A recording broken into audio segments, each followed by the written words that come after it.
এটা নতুন কাম কৰিছো মোক সবে কৈ থাকে মামা ছোৱালী বিলাককহে নিযুত মইনা দিলে ল'ৰা বিলাকক কিয় একো নিদিয়ে হিউ এটা ভেজাল এইবাৰ আমি কি কৰিছো যিবিলাক ল'ৰা বিএ বিএসসি পাস কৰিব এক বছৰতেতো চাকৰি বাকৰি নাপায় ইন্টাৰভিউ দিব লাগে ঘুৰি ফুৰিব লাগে দেউতাক মাকৰ পৰা টকা খুজিব লাজ কৰে যে ডিগ্ৰী পাস কৰিলো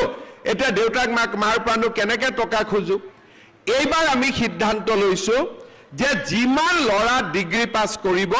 সকলোকে এক বছৰৰ কাৰণে তাৰ বেংক একাউণ্টত আমি 2,500 টকাকৈ দি থাকিম প্ৰত্যেক মাহত ধুতি কম্বলতকৈ ভাল নে বেয়া লুঙিতকৈ ভাল নে বেয়া লুঙিতকৈ ভাল